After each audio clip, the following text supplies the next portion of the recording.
ரூபாய் வரைக்கும் கொடுத்து வாங்குற கீரை கட்டுக்குள்ள எவ்வளவு சத்துக்கள் இருக்கு தெரியுமா?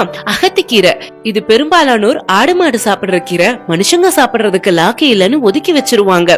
ஆனா மனசோர்வை குணப்படுத்துறதுக்கு அகத்திக்கீரையை விட சிறந்த மருந்து கிடையவே கிடையாது. குறிப்பா வயிற்றுல, வாயில, தொண்டையில ஏற்படுற புண்ணை உடனே சரி பண்ணிடும். உடம்புல ஏற்படுற காயங்களுக்கு அகத்திக்கீரையோட சாறு ஒரு சிறந்த மருந்து. வெந்தயக்கீரை உடம்பு சோர்வை நீக்கி இன்ஸ்டன்டா சுறுசுறுப்ப கொடுத்துருது. நரம்பு தளர்ச்சியில இருந்து மீண்டு வர்றதுக்கு இது ஒரு சிறந்த மருந்து. உடலுக்கு குளிர்ச்சியை தருது வெந்தயக்கீரை. வல்லாரக்கீரை இது ஞாபக சக்தியை அதிகரிக்கும்னு நமக்கு தெரியும். இது ரத்தத்தையும் சுத்தம் செய்யுது. கால்சியமும் அயனும் இதுல நிறைய இருக்கு. பற்களோட மஞ்சள் கரையை போக்குறதுக்கு இது ரொம்பவே உதவி செய்யுது. மணத்தக்காளி கீரை வயிற்றுப்புண், குடல் புண்ணை குணப்படுத்துது.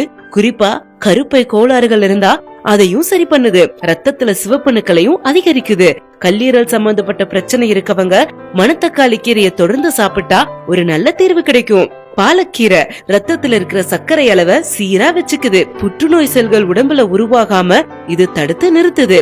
தாய்மார்களுக்கு அதிகமான பால் சுரக்க ரொம்பவே உதவி பண்ணுது. அரைக்கீரை இது விஷத்தை முறிக்கும் தன்மை கொண்டது.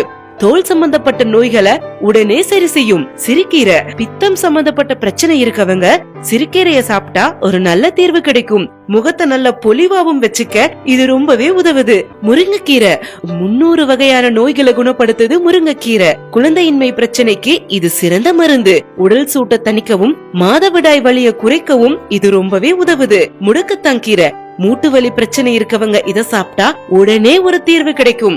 முடக்கத்தான் எண்ணெய தேய்ச்சு வர பொடுகு தொல்லை ஓடியே போயிரும். தூதுவளைக்கீரை இருமலை உடனே சரி பண்ண இதை விட சிறந்த மருந்து இல்ல.